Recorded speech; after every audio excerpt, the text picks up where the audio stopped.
I returned for Christmas. I found my daughter sat alone with no gifts. A note from my mother-in-law. We're celebrating without her in the Bahamas. She's your burden. She wasn't crying. She looked at me and said, Dad, while they were packing, I found something in Grandpa's office. They don't know I have it. She handed it to me. I saw it and laughed. I made a call. They had no idea what was waiting for them when they came back. But before I begin, please like and subscribe to the channel. And we'd love to hear which part of the world are you joining us from. Let us know. Now, let's dive into today's story. Trent Holloway had been awake for 22 hours straight when he crossed the Montana state line. The truck's heater rattled low and steady, pushing out warm air that smelled faintly of oil and stale coffee. Outside, the world was nothing but white. Snow had pressed down on the fields, packed tight along the highway shoulders, and turned the roadside pines into heavy gray shapes half dissolved in the dark. A reflective sign swept through the headlights and disappeared behind him. Bozeman, 41 miles.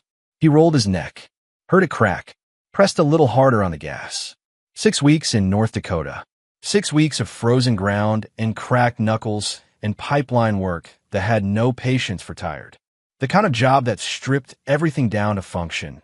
Wake up, eat, work, sleep, repeat, until you stopped thinking in terms of weeks or weather and just thought in terms of what still needed doing. He had missed Thanksgiving. He had missed 2 of Macy's school events, a reading performance and a science fair. Both times, she had called him that evening and described it in careful detail, giving him each piece like she was working to make sure the distance didn't take too much from him. He had listened and laughed in the right places, and each time he hung up, he had sat for a minute in the bunk room silence with a kind of ache that never got easier to carry and that he had never once talked about out loud. But the job had closed 3 days ahead of schedule. The crew had been solid. The weather had cooperated during the final stretch, and Trent had been on the road before noon without calling ahead. He had made the decision somewhere around the Nebraska border. A surprise was worth more right now than a phone call. He wanted to see her face before she had time to prepare it. He had pictured it the whole drive down. Macy hearing the truck crunch into the driveway. The front doors swinging wide before he even killed the engine. Her running out in her socks, not stopping for shoes, not stopping for a jacket, not stopping for anything, arms already out before she hit the porch steps. And Lauren in the doorway behind her, backlit and warm, shaking her head in that way she had when she was pretending to be exasperated but wasn't. The living room light golden through the curtains. He had driven the last 4 hours on that image. It was the kind of thinking that had kept him going through the whole 6 weeks.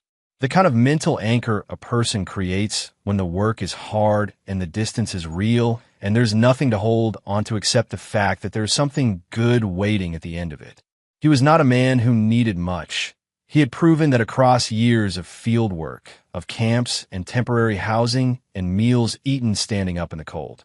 But Macy was the exception to his general self-sufficiency, the one thing he needed the way you need water rather than the way you need coffee. The work was survivable without her. Everything else was survivable without her. But he had not had a single full night of sleep in 6 weeks. And the reason, if he was honest about it, was her. The marriage was something else entirely.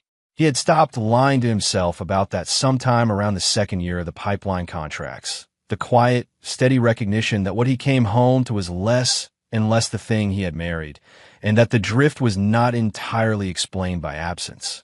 Patricia had been in his house and in his marriage since the beginning, always at the edge of things, always shaping Lauren's responses in ways that were hard to name directly, but unmistakable in their cumulative effect. He had chosen his battles carefully over the years, which meant he had chosen to lose many of them quietly. He had told himself that was maturity, that it was pragmatic, that the marriage could absorb these accommodations and still remain fundamentally sound. He had been wrong about that. And somewhere in the last year, he had started to understand just how wrong. He turned onto their street just after 9 in the evening. The neighborhood was quiet in the specific way of a block after fresh snow. Sounds absorbed, edges softened. Every porch light burning amber through the hanging icicles. A neighbor 2 houses down had left a Christmas wreath on their door since before he left. Still there, faded at the edges, patient.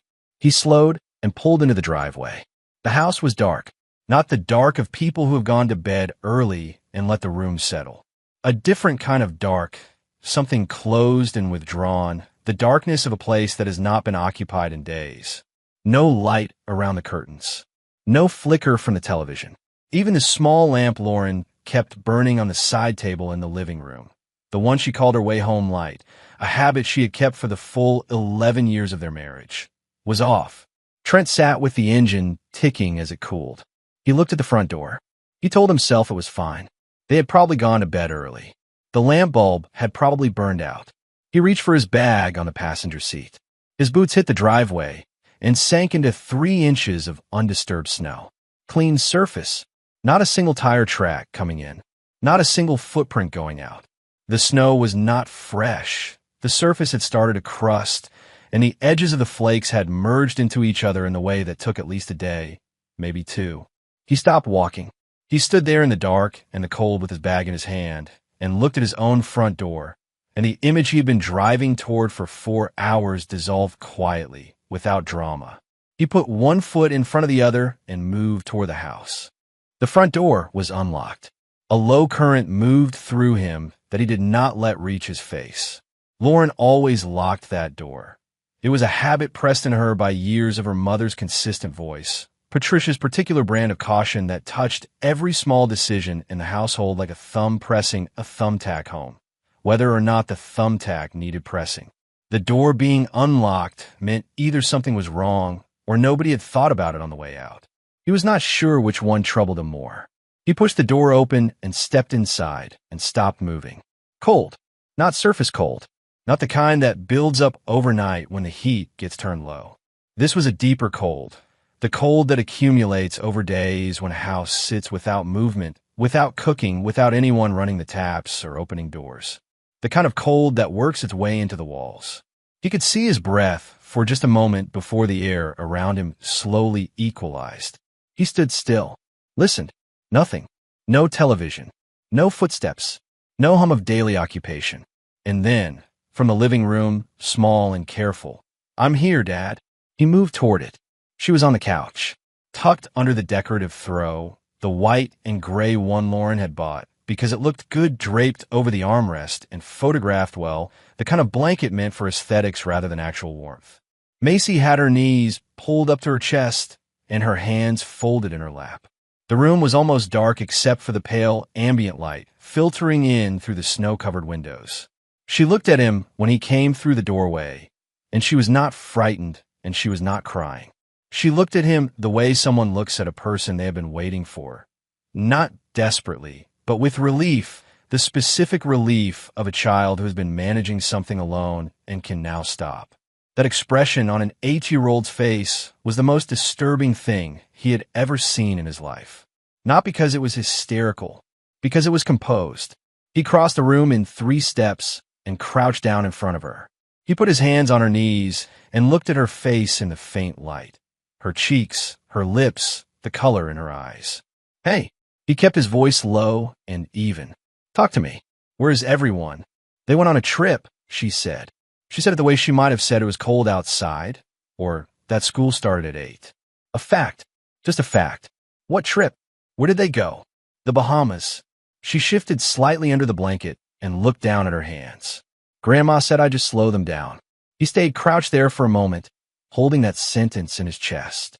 Then he stood up and walked to the kitchen. He turned on the light and opened the refrigerator. A jar of mustard, 2 soda cans, a box of baking soda that had been in there since before he left. He closed it, opened the pantry, a cereal box on its side, light enough when he lifted it to have almost nothing in it. A single can of chicken broth, a row of spices that no child would ever open on her own. He stood in the middle of the kitchen for a moment. He was not a man who needed to pace or move when he was thinking. He stood still and let the full shape of the situation settle over him the way cold air settles into a space. Evenly, completely, without drama. He had walked into this house expecting warmth and found a cold, dark room and a child who had been rationing cereal for 2 days. His wife had left a note on the counter in her slanted handwriting that communicated, with its breezy brevity, Not just what she had done, but how she had thought about doing it. As an inconvenience managed, not a failure to account for. On the counter beside the empty fruit bowl, there was a note. Torn from the small notepad they kept near the phone, written in Lauren's looping, slightly slanted handwriting. The kind of handwriting you use when you're writing something standing up, not sitting down, not giving it much time. We needed a break. Macy's fine. You'll be back soon anyway. Lauren, he read it once. Then he read it again, slowly. Then he set it back down on the counter, very carefully, and he stood there with his hands braced lightly on the edge of the counter, and he looked at the wall. He heard Patricia in every word of it. He had been hearing Patricia in Lauren's decisions for years. Her logic, her framing, her particular gift for presenting other people's needs as responsibilities those people had already pre-agreed to carry.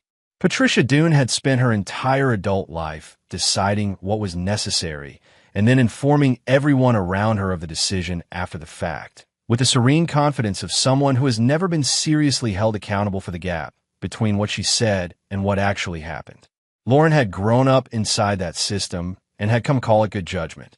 He had tried, in the early years, to name what he was seeing, to point at the specific mechanism of it, the way a decision would be made before he was ever consulted, the way Lauren would present it to him as something already settled, the way any pushback on his part became, in the retelling, evidence that he was difficult rather than evidence that he had a reasonable point. He had been patient because he had loved Lauren, and because he had believed for a long time that patience was the appropriate response to something that was habitual rather than malicious. He had thought the marriage would create its own gravity, eventually, strong enough to draw Lauren free of Patricia's orbit. He had been wrong about that. The orbit had only tightened, and now it had produced this. A note in slanted handwriting in a cold house and a child who had been surviving on water for a day because she did not want to be a problem. He walked back to the living room and sat on the edge of the coffee table, facing Macy. When did they leave? He asked. 3 days ago. She was watching him with steady eyes. What did you eat? She pulled the blanket a little tighter and looked at it. There was cereal. I had that for 2 days. I tried to make it last. She paused.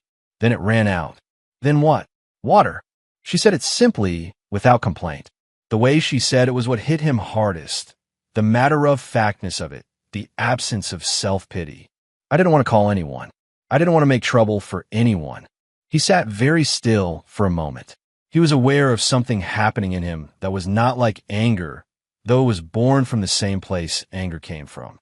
It was quieter, more final. The feeling of a load-bearing wall that has been quietly undermined for years suddenly going solid. Not cracking, not breaking outward, just resolving into a new permanent form. A door swinging shut at a depth he wouldn't fully measure for days, maybe weeks. He reached out and placed one hand gently on the side of her face. Her skin was cool, not dangerously cold, but the cool of a child who has been surviving on inadequate warmth for several days. You are not going to have to do that again, he said. She looked at him. He held her gaze. I promise you that, he said. She believed him. He could see it happen, a small, invisible release of something she had been holding. She had not cried once since he walked in. She had not asked him for a single thing. She had just waited with the patience of someone who had decided to trust the waiting, and now she could stop. He tucked the blanket properly around her, stood up, and went to check every room in the house. He made eggs, found 3 at the back of the fridge, a last half stick of butter wedged in the door. He scrambled them slowly and properly, not rushing, not letting his mind pull him away from what his hands were doing, and toasted the last 2 slices of bread and poured her a glass of water from the filter on the tap. He set it all in front of her at the kitchen table and sat across from her and watched her eat. She ate steadily and without fuss the way she ate most things. She had always been a child who didn't perform her feelings at the table. She ate what was in front of her and thought whatever she was thinking and occasionally reported on it when she was ready. About halfway through the plate, she looked up at him with the particular expression of someone who has been waiting for the exact right moment to say something. Dad, I found something. He waited. While they were packing in Grandpa's office, she said. Before they left, they were in there a long time. Boxes and stuff. I went in after they drove away because I wanted something to read. There are a lot of books in there, and nobody ever cares when I take one. Walter Dune had been a careful and private man. He had built his money over decades, the way men of his generation often did, quietly without broadcasting, through a combination of land investment, rental properties, and managed accounts that he had tended with the same steady, undemonstrative attention he brought to everything. 3 counties worth of holdings. Properties in Bozeman and Missoula. Numbers that the people around him had consistently underestimated, because Walter had never found it useful to let anyone know exactly what he was worth. He had died 2 years ago of a heart attack on an ordinary Tuesday in October. Patricia had assumed control of the estate within days, moving through the legal machinery of it with a brisk, organized competence that everyone around her had interpreted as grief management, as strength, as a natural extension of a woman who had spent 4 decades running a household and simply applied those same skills to a larger task. No one had looked closely. There had been no reason to look closely. Macy led him down the hallway after she finished eating. Walter's office was a room that had always carried a particular atmosphere, formal and still, smelling of old paper and the faint residue of pipe tobacco that had soaked into the furniture years before Walter gave it up. The shelves were lined with binders, reference books, and the kind of organized filing system that belonged to a man who trusted paper more than memory. Some of the file drawers were open. 2 cardboard boxes near the window had been moved and res-tacked without much care, as if someone had been sorting through them in a hurry and had not bothered to make it tidy. Macy pointed to the desk. Wedged partially under the edge of the desk blotter, almost flush with the surface, was a thick manila envelope. Nothing written on it. No label. "I think they forgot it," Macy said quietly. "Or maybe they didn't see it." It was under the corner. Trent picked it up. Heavy. He turned it over in his hands, felt the weight of it, then opened the unsealed flap and drew out the contents. He spread them across the desk, slowly and methodically. Bank statements going back 3 years, from accounts he had never seen referenced in any estate paperwork. Property transfer deeds for 3 parcels of land, each stamped with a recording date that fell within the first 60 days after Walter's death. Fast, he noted, moving fast. A letter on financial firm letterhead from Helena, dated 18 months ago, referencing a portfolio review and alluding, in careful professional language, to discrepancies in the recorded asset transfers that had not been satisfactorily resolved. And beneath all of it, held together with a single metal clip, a will.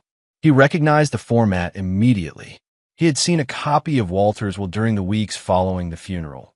A standard document, formal and clean, leaving the estate primarily to Patricia with modest provisions for Lauren.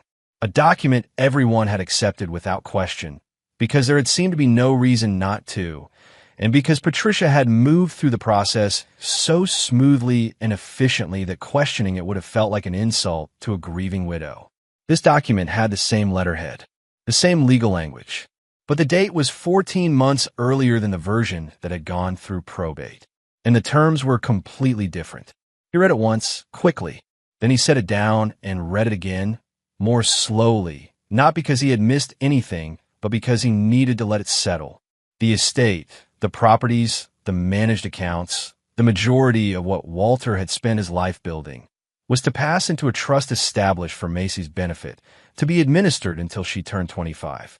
Trent was named as trustee and estate guardian. Lauren received a modest living provision sufficient for her basic needs.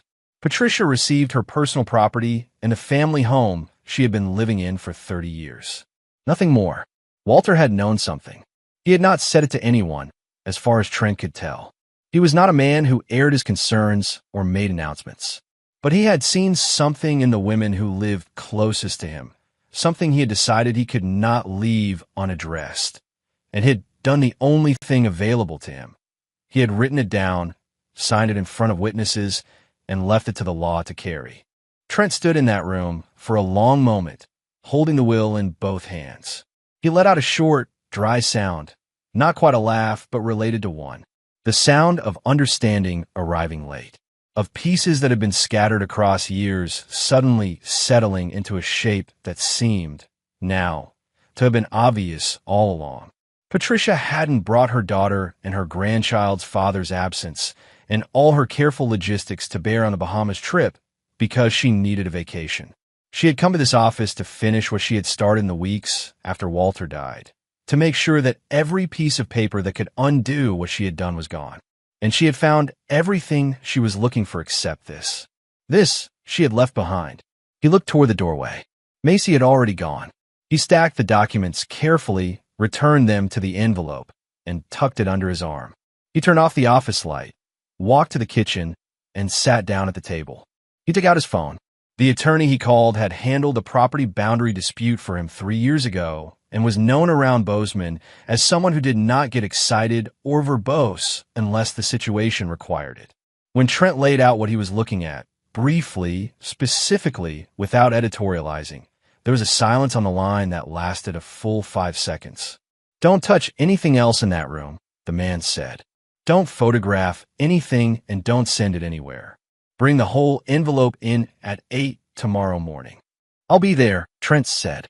He hung up, put the envelope on the counter where he could see it, went down the hall to sit with Macy until she fell asleep, which didn't take long. She was out within 10 minutes, curled on her side under a blanket he had retrieved from the linen closet, a real one this time, heavy and warm. He sat in the chair beside her bed and listened to her breathe and let the full weight of the evening rest on him without pushing it away. She had been alone for 3 days. She had run out of food, and she had not called anyone because she had not wanted to be a problem. She had waited. He was going to make sure she never had to wait like that again. Caleb Rourke's office was on the second floor of a brick building on Main Street that had outlasted 3 separate renovation waves in that part of downtown without changing much about itself.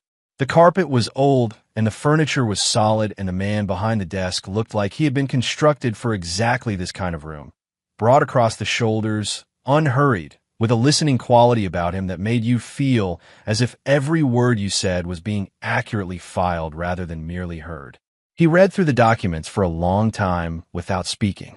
Trent sat across from him and let the silence work. Outside the window, Bozeman's morning traffic moved through the slushy streets below. The slow, careful movement of a city that was accustomed to winter and had made its peace with it. He had left Macy with Dot Farrell 2 doors down, a retired schoolteacher who had known Macy since infancy and who had opened her door that morning, looked at Trent for exactly 2 seconds, and said, "She'll be fine. Go. No questions. No further discussion." Caleb set the last page down. He placed his hands flat on the desk surface and looked across at Trent. "This is real," he said. "Not a draft. Not a preliminary. Properly executed, valid signatures, valid notarization. And the date on it predates the version that went through probate by 14 months. He tapped the edge of one of the property transfer deeds. These filings happened fast, within 60 days of Walter's death.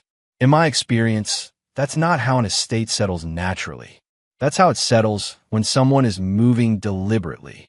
He picked up the bank statements, and these account movements were never reported to the probate court. "Is the will they submitted forged?" Trent asked. "That's for a forensic document examiner to determine, and we will retain one. What I can tell you right now is that the document you brought me is legitimate, and the combination of a hidden original will, unreported asset transfers, and the filing speed on these deeds is already enough to open a serious estate fraud investigation against your mother-in-law." Trent nodded once. "And Lauren?" Caleb leaned back and turned a pen in his fingers. She signed 3 of the 9 transfer deeds. 3 separate dates, spread across 6 weeks. Either she understood precisely what she was putting her name to, or she allowed her mother to manage her hand without asking enough questions. He set the pen down. Courts have seen both versions of that story, and I'll be honest with you. The distinction matters less than you might expect when there's a signed instrument with your wife's signature on it. What matters is the outcome, and the outcome is documented. Then there's the matter of Macy, Trent said. Caleb's manner shifted slightly, not softer, but more deliberate, the way a man moves when he is choosing his language with care. "I need everything documented. Medical examination today. Not this afternoon, this morning. I want a pediatrician's report in hand. I want photographs of the house as you found it. Any security camera footage that establishes the timeline of who came and went and when. Phone records that confirm your wife knew your return date. He opened a fresh notepad. If you can build that package, I can file for emergency temporary custody by the end of the week. That means Lauren cannot remove Macy from the county without a court order while the hearing is pending. And the financial case runs alongside it, Trent said. Parallel tracks. The child endangerment case is faster and cleaner. The fraud case is bigger. Together, they make each other stronger. Trent looked at the documents spread across the desk. Walter's careful handwriting on the original will, the notary stamp, Lauren's neat signature on the transfer deeds. All of it patient and quiet and waiting. File everything, he said. He worked through that week with the same focused precision he brought to pipeline jobs. No shortcuts, no steps skipped, every piece of information documented before the next piece was started. On the first full morning, he took Macy to Dr. Ellen Foss, who had been their family pediatrician since Macy was a toddler. Ellen was thorough and unhurried, and when Trent explained what had happened in plain, factual terms, she conducted a complete assessment without comment. She noted the mild dehydration, the weight reading that was down from Macy's last visit 3 months prior, and an elevated resting heart rate consistent with physical and emotional stress. She completed her written report and had it ready by 4 that afternoon.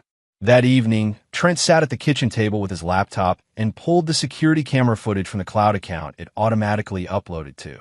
He went through the files frame by frame. Lauren's car left the driveway at 10:47 a.m. on a Tuesday. After that, nothing.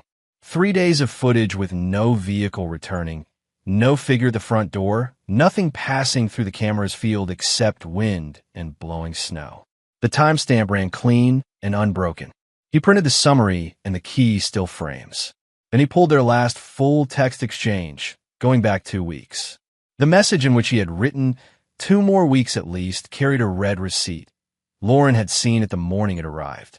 The follow-up message, in which he had mentioned possibly finishing early, but said he couldn't commit to a date, was more ambiguous. But the first one, the clear one, was there. She had read it, and she had known. He put everything into a folder on the kitchen counter and started a second one the next day. The bigger piece came on the 4th day. Caleb had spent the first 2 days of the week working his network of contacts, a quiet, deliberate process of calls and outreach that Trent was not privy to in real time, but that produced results.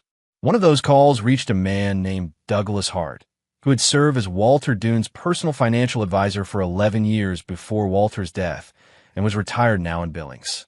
He answered the phone on the second ring. Caleb gave Trent the summary that same evening in the same office. "He's willing to testify," Caleb said. "He told me that approximately 2 months before Walter died, Patricia came to him and asked about restructuring certain accounts so that they would transfer automatically to her on his death, bypassing the will entirely. He declined. He thought that was the end of it." He paused. After Walter died, Douglas attended the estate proceedings out of respect. He sat in that room, and he saw the will they presented to the court, and he knew immediately that it was not the document Walter had shown him and discussed with him in detail. But he told himself he was misremembering. He said he wasn't certain enough to cause trouble for a grieving family. "But now he is," Trent said. "Now he is." Caleb opened a folder. He kept copies of the session notes Walter sent him after every meeting. Walter had a habit of sending written confirmations after every significant conversation, 11 years of them. They discuss the will explicitly. They discuss Patricia's approach to him.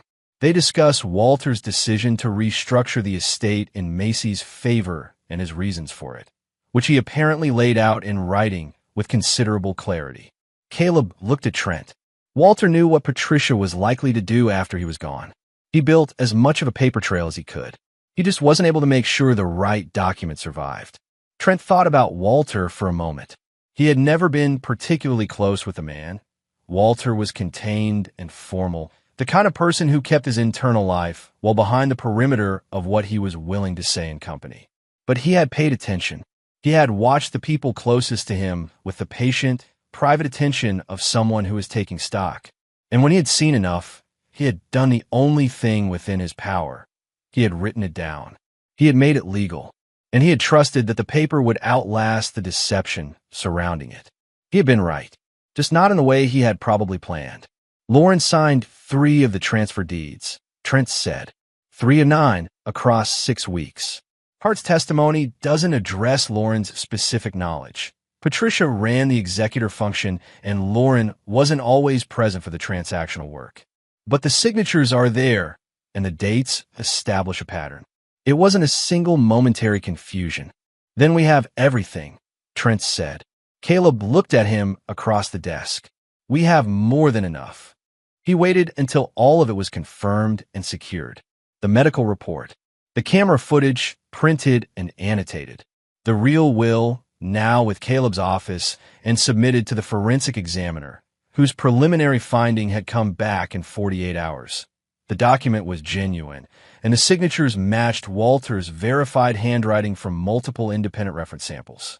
Douglas Hart's signed affidavit, the property deeds with their dates, the bank records, the full text message history, all of it in order, cross-referenced, and on file. Then he called Lauren. She picked up on the 3rd ring. Her voice had the easy warmth of someone who was somewhere beautiful and warm and had not yet been required to account for anything. He could hear ambient sound behind her, light wind, distant conversation, something open and southern. Hey, we're still here. Honestly, this place has been incredible. You wouldn't believe you left Macy alone. He said it flat, not with force, not raised. Stated the way you state a measurement or a temperature, a thing that simply is. A pause, brief. Then, oh God, is she okay? I thought Mom had arranged everything with Mrs. Cartwright. She said it was confirmed. She called her personally. Nobody came. 3 days. I have the security footage. No vehicle entered the property after you left. Trent, that's not. I have Macy's medical report. She was dehydrated. She ran out of cereal on the 2nd day, and she was drinking water. She told me she didn't call anyone because she didn't want to be a problem. He let that sit for a moment. She's 8 years old. The silence this time was different. The first pause had been the pause of surprise. This was the silence of someone who has heard something they cannot reframe and knows it. I didn't know it was that bad. Her voice had dropped, gone careful, gone deliberate. You know how Mom is. She says something is handled, and I believe it's handled. That's how it's always worked. She has never let something fall through that badly before. I had no reason to think. I know, Trent said. A brief pause. I would never have left if I found Walter's real will. The silence this time was complete. Not a pause, a total stillness. He could hear the ambient warmth of wherever she was in that silence. The faint outdoor sound still running in the background, and then none of it registered because the silence on her end had taken up all available space. Then Patricia's voice in the background. Close, sharp and controlled. What did he say? Lauren's voice, almost inaudible. Nothing. Just hold on, don't, Trent said quietly. Don't manage it right now. The documents are already with the court. The forensic examiner has confirmed the original will. Douglas Hart has signed a statement. He paused. You'll both want to come home soon. Trent, please, he ended the call. He set the phone on the kitchen table and sat back in his chair and stayed there for a while without moving. The house was quiet around him. Down the hall, he could hear the soft, ordinary sounds of Macy in her room. A drawer opening, something being set down, the small domestic soundtrack of an 8-year-old going about her evening. She had been sleeping well this week. The first morning after he came home and restocked the kitchen properly, she had opened the refrigerator, stood, and looked at it for a long, silent moment, and then closed it and walked to the table and sat down for breakfast without saying a word. She had eaten 2 full helpings and not left a single thing on her plate. He thought about what was coming. The courtroom. Lauren's tears, which he had already factored into his thinking. He knew the particular way she moved through confrontation, the instinct she had always had to find the angle of greatest softness and inhabit it fully. Patricia's composure, which would hold as long as it could and then wouldn't. The story they had probably begun constructing the moment he hung up. He felt none of what he might have expected to feel. No nervousness. No anticipatory grief for the marriage, which had been failing in quiet ways for years. No anger that needed managing. He felt clear. He felt the specific, grounded steadiness of a man who has done every part of the preparation correctly and is now simply waiting for the process to complete. He finished his coffee, rinsed the cup, went down the hall to say good night to his daughter. The Gallatin County Courthouse sat 2 blocks from Main Street, pale-bricked and functional, the kind of building that makes no claim to grandeur but accumulates weight through the sheer volume of what has been decided inside it over the years. The morning was cold and the sky was a hard, washed-out blue above the snow-covered rooflines. Trent arrived 20 minutes early. He walked the block once before going in, an old habit from years of construction and pipeline work, the habit of walking a space before you commit to it, understanding the physical reality of a place before the work begins. Then he went through the doors, nodded to the court officer, and found the right room. He chose a seat near the back wall, despite Caleb's earlier suggestion about positioning. He wanted to watch the room fill. He had not slept particularly well in the days leading up to this morning, but it was not the kind of sleeplessness that comes from anxiety. It was more like the sleeplessness of someone who has work that is still running through his mind, not because he is uncertain about it, but because his mind was doing what trained minds do, running checks, going over the sequence, making sure nothing was left in an uncertain state. He had woken early each morning this week, had lain in the dark for a few minutes, and had been unable to find anything he had missed or left undone. That, in itself, was its own kind of reassurance. He thought about Macy briefly. She was at school. He had dropped her off that morning, and she had climbed out of the truck and collected her backpack and turned to look at him through the open window with the expression she sometimes had, watchful, assessing, older than she should need to be. "It's today, right?" she had said. Yes. She had looked at him for a moment more. Then she had said, "Okay," and walked through the school doors without looking back. And he had sat there for a moment watching the doors close behind her before pulling away from the curb. It filled steadily over the next 20 minutes. He recognized a handful of faces, old neighbors, people who had known Walter through his land dealings, a woman from Macy's school who had heard something through someone else. They took their seats and spoke in low voices and directed careful, neutral glances toward the front of the room with the particular expression of people who have already formed opinions they are being appropriately polite about not displaying. Lauren came in through the side door with her attorney, a sharp-dressed man whose leather portfolio and measured stride communicated professional competence clearly enough. Lauren was dressed simply, in pale blue, without jewelry, her hair pulled back in a way that was clearly considered and deliberate in its simplicity. She moved slowly across the room, and her eyes were already red at the rims.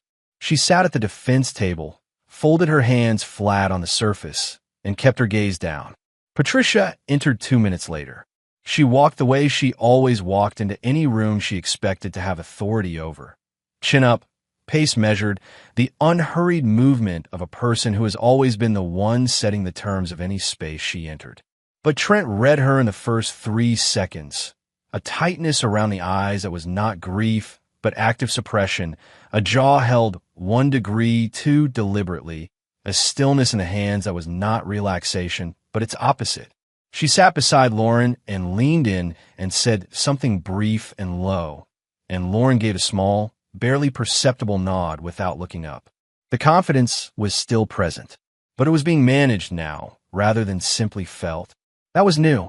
Caleb was at his table, arranging documents with the calm focus of someone who finds nothing dramatic about what he is doing, because he has done this many times and the drama is not the point. The judge entered and the room came to order. Lauren's attorney opened with a well-constructed frame. He was measured and sympathetic in the way good attorneys are.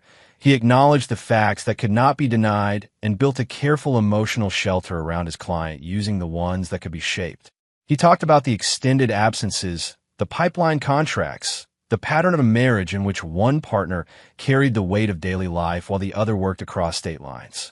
He described his client as someone who had relied heavily on her family network in the absence of a present partner, and who had made the misjudgment of trusting a family member's assurances about an arrangement she had believed was in place. It was not a bad argument. Trent gave him that. Lauren took the stand and had composed herself with care. Her voice was controlled, but carried a precise degree of fragility. Not weak, but vulnerable in the specific way that invites sympathy before scrutiny. She spoke about the years of the marriage with the fluency of someone who had been rehearsing the narrative. She described the loneliness of a Montana winter with a young child and a husband 3 states away. She described her mother as the constant, the presence who had helped manage the household, attended the school events, been there during the nights. Macy was sick and Lauren was stretched too thin to manage it alone. My mother has been there for everything that mattered, she said quietly. When I needed help, she was the one who showed up. I trusted her because she had never once given me a reason not to. When she said the neighbor was confirmed to check on Macy, I believed it completely. I want this court to understand that I would never in my life leave my daughter without knowing she was cared for. She held a pause, looked at her hands. Then she looked across the room directly at Trent. Her face shifted, a small, controlled erosion at the corners of her mouth, the kind of expression that arrives when someone has real feeling to lean into and chooses to lean. There was genuine grief in it, the grief of a person watching a situation reach an endpoint they had somehow failed to prevent even as they created it. My husband has built a case against our family, she said. Her voice was low and even. He wants to take my daughter away from me. But I have never, not one day of her life, stopped loving that little girl.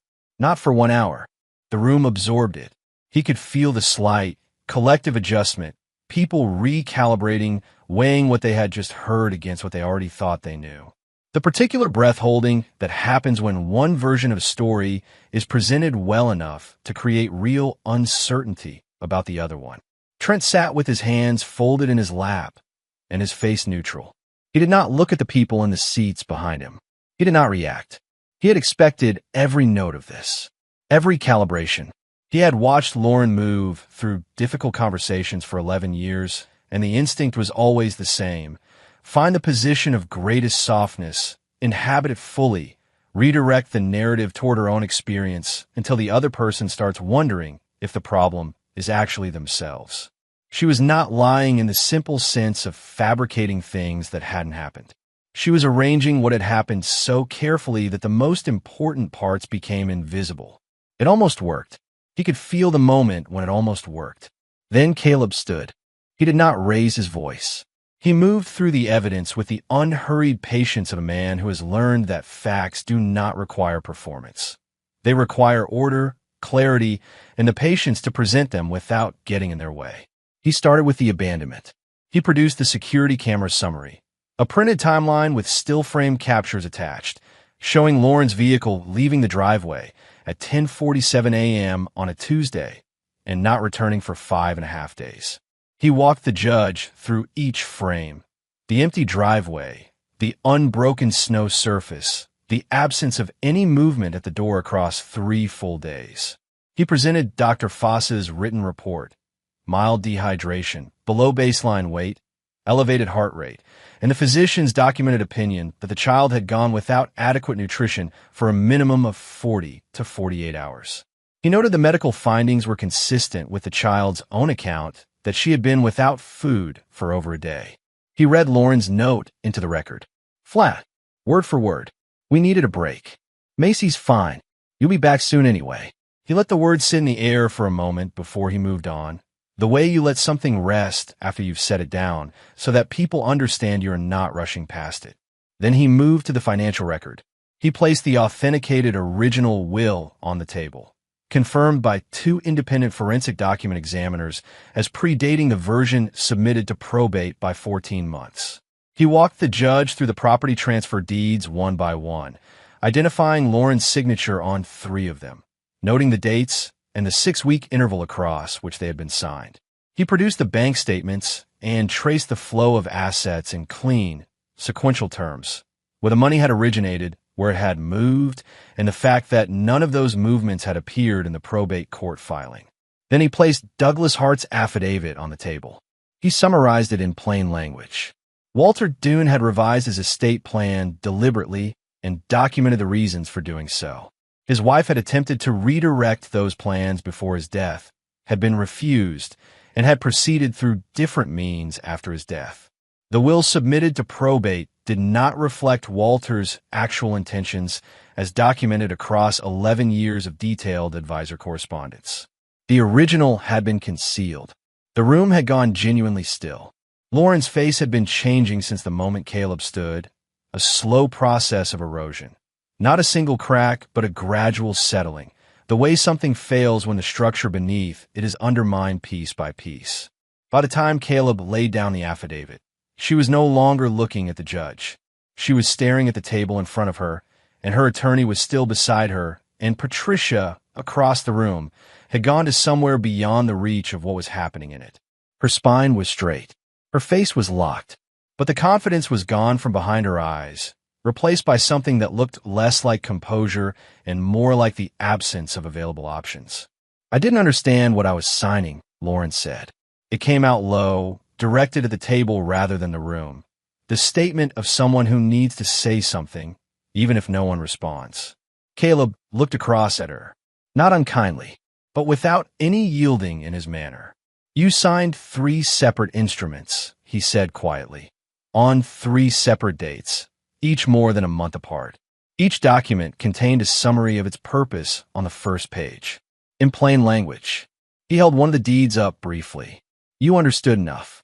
The judge had not reacted throughout. She had the complete attention of someone who processes deeply and does not broadcast the processing.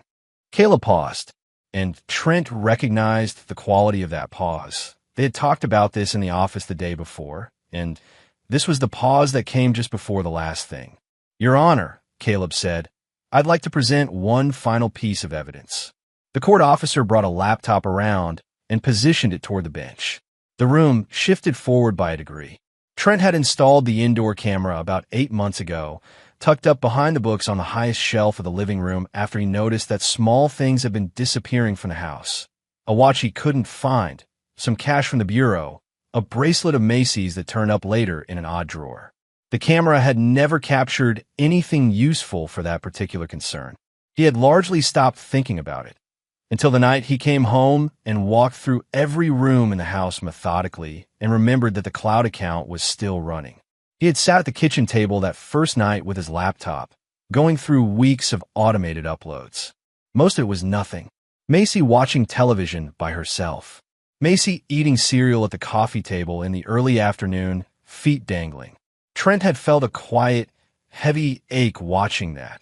Her alone in the living room, eating cereal at the coffee table, the house empty around her, and he had set it aside and kept going through the files. And then he had found a one dated 3 days before the trip. The footage was captured from above and to the side in the slight fisheye perspective of indoor cameras, the audio coming through a small built-in microphone that caught the room with enough clarity to be useful. The image was lit by the flat afternoon light coming through the living room windows. Patricia stood near the center of the room, hands clasped in front of her in the way she always held herself when she was delivering a verdict. Lauren sat on the edge of the sofa, arms crossed, her gaze somewhere toward the window rather than at her mother. The court officer pressed play. Patricia's voice came through the speaker, clear and unhurried. "She'll be fine." A pause. Then Lauren, quieter. "And if something happens?" A beat. Patricia, turning slightly toward the window. "Then her father deals with it. That's his job." The room went completely still. Not the managed procedural stillness of a courtroom in session. Something real, something that arrived in the room and occupied it entirely. The particular silence that descends when the last remaining frame of a story collapses and the only thing left is what was always true, now spoken plainly in the person's own voice, recorded in their own home, while their daughter sat 2 feet away and nodded and said nothing. Lauren's hands came up and covered her face. Patricia did not move. She stared at the wall to her left, jaw set, eyes fixed on a point outside the room. Whatever was happening behind that face, she had spent too many decades behind that wall to let it out now. She gave it nothing.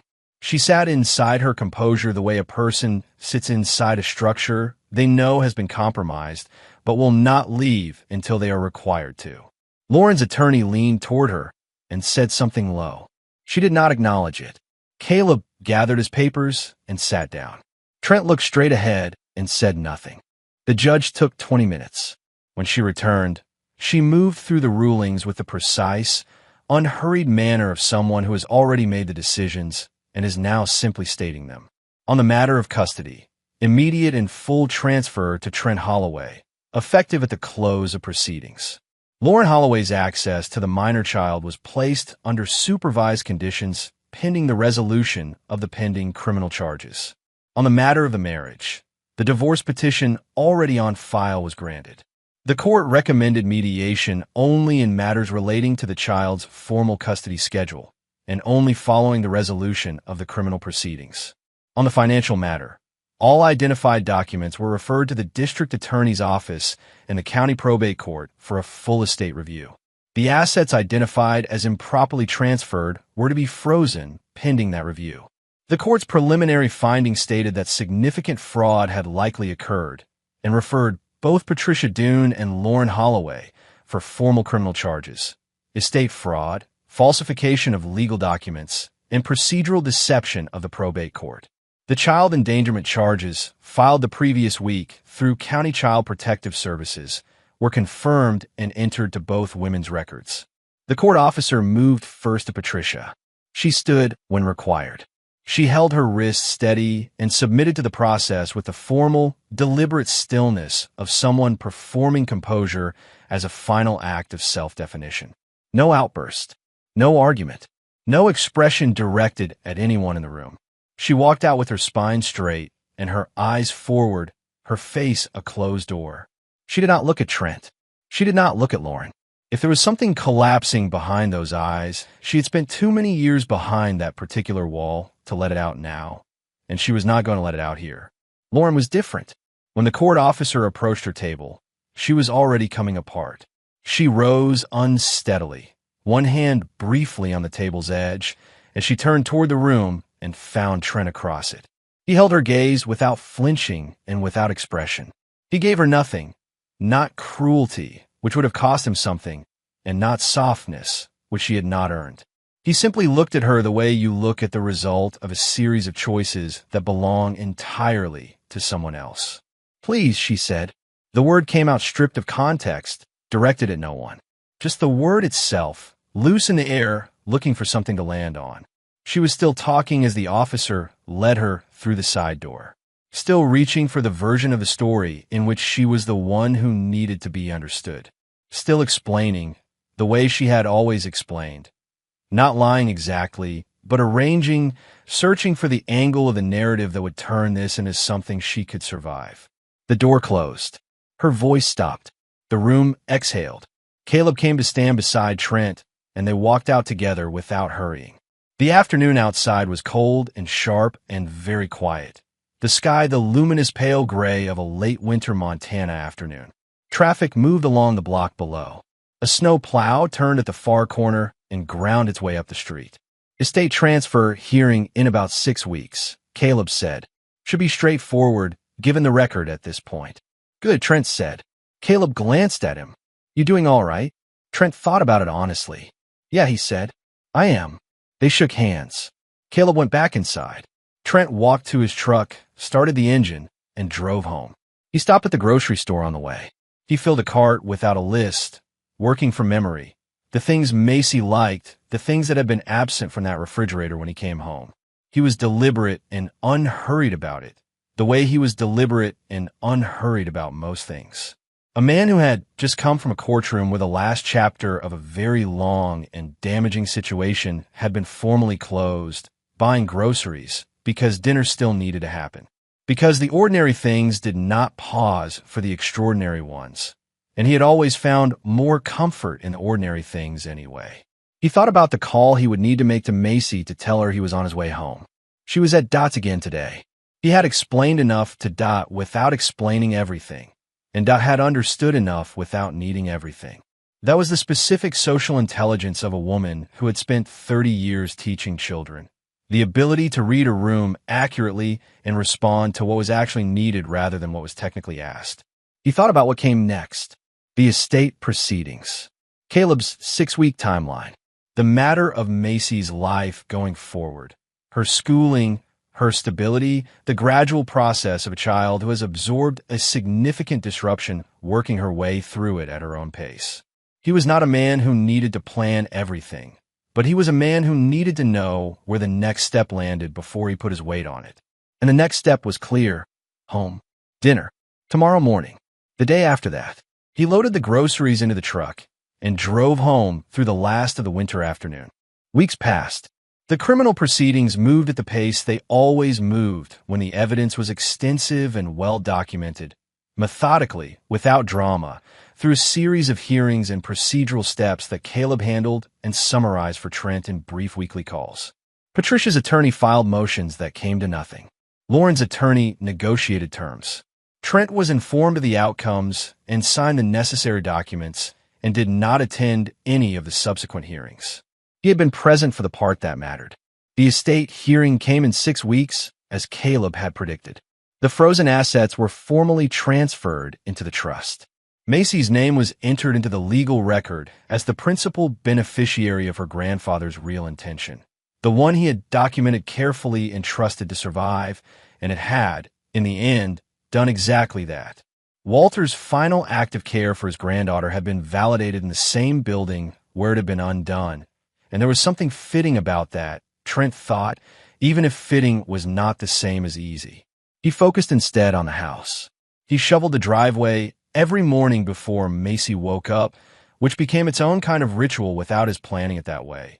The early dark, the cold air, the clean sound of the shovel, the quiet street before the day had properly started. He repainted the kitchen on a Saturday, the two of them at it with rollers, Macy in an old t-shirt, achieving considerably more paint on herself than the wall and treating each drip as a significant accomplishment. He fixed the heater vent in her bedroom that had been rattling and only half functioning for a year. He repaired the back gate.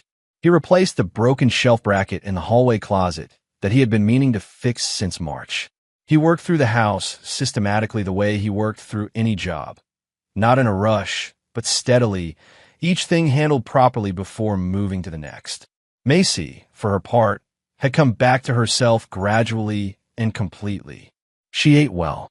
She slept through the night without the broken, light sleep of the weeks before. She started reporting on things at school again. Small things, the way children do, the kind of detail that means nothing to an adult and everything to the person telling it. She had a friend named Petra who apparently had very strong opinions about which lunch table belonged to whom. She was reading a book about wolves. She had decided, without announcing it, that the decorative blanket she had spent 3 days huddled under was not good enough for actual use, and had dragged it to the donate box in the hallway with the expression of someone handling unfinished business. Trent had not said anything. He had just added a second blanket to her closet shelf. He replaced the living room lamp, the way home light. He took it down and put it in a box in the garage, and he and Macy drove to the hardware store on a Thursday afternoon and stood in front of a display of floor and table lamps for the better part of 3 minutes.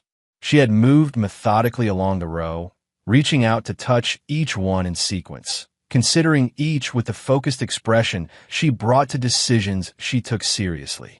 "I like this one," she said, pulling a lamp with a green ceramic base toward her. She said it simply and without hedging, the way she said most things, as if the matter were settled the moment she said it, which it was. He carried it to the register, and they drove home and set it up before dinner, and it sat on the side table in the living room and burned warm and steady, and neither of them mentioned where the previous lamp had been or why it was gone. On a Tuesday evening in late February, Trent was finishing the dishes when Macy came in and spread her homework across the kitchen table. She settled into it with the focused, private concentration she brought to anything she considered worth her attention. Pencil moving, one foot tucked under her on the chair, eraser occasionally enlisted. The kitchen was warm. The light above the table was steady. Outside the window, the February evening had come in dark and quiet. He turned off the tap, dried his hands, sat down across from her. She looked up. "Dad, yeah." She turned her pencil in her fingers, the way she always did when she was deciding whether to say something. "Are they in jail?" He held her gaze. "Yes," he said. "They are." She considered that, looked back down at her homework. After a moment, she said, "Okay," and picked up her pencil and went back to work. No further questions. No elaboration. No performance of feeling. Just a small person who had received the information she needed, processed it, and moved on. The way people move on when the thing they feared most has been named and placed and made to take its actual size rather than the enormous, shapeless size it had while it was still unnamed. Trent sat there and watched her. The kitchen was warm around them. The light was steady. Outside, the last of the winter dark had settled in, and the snow on the back steps caught the porch light and turned its soft gold along the edges. Somewhere down the street, a car moved slowly through the quiet and was gone. He thought about what they had believed, the two of them, each in her own way, both formed by the same long-standing assumption that the world could be managed if you moved quickly enough and controlled enough of the available information. They had believed that a man who worked pipeline jobs in another state and came home tired from it would not look closely. That a man who had spent years choosing not to start fights would go on choosing that. That documents could be buried and timelines could be obscured and a child could be left in a cold house and lives could be rearranged in someone else's favor if you acted before anyone had time to organize a response. They had underestimated Walter, who had seen what was coming and written everything down and trusted it to survive him. They had underestimated Macy, who had found the envelope in the quiet of an empty house and held it carefully and waited for her father to come home. And they had underestimated Trent, who had arrived 3 days early in the dark and the snow, and who had understood within 20 minutes of walking through that door exactly what had been done and exactly what he was going to do about it. Not with anger, not with noise, with the same precision and patience he brought to any job that mattered. The kind of work where getting it right the first time is the only acceptable outcome. They had counted on speed, on secrecy, on the assumption that nobody would look closely enough. They had been wrong about all of it, and they had paid for it, and they would keep paying for it, and that was no longer Trent's concern. Macy stacked her homework and said, "Can we watch something before bed?" He said yes. They went to the living room together and settled on the couch. Macy under the heavy blanket, the good one, her socked feet tucked under her, the green-based lamp burning warm and steady on the table beside them. The television came on, and the room filled with its quiet, ordinary light. The house held them the way a good house should, without effort, without drama, without requiring anything from either of them except to be in it. Outside, the winter went on, but inside it was warm, and that was enough.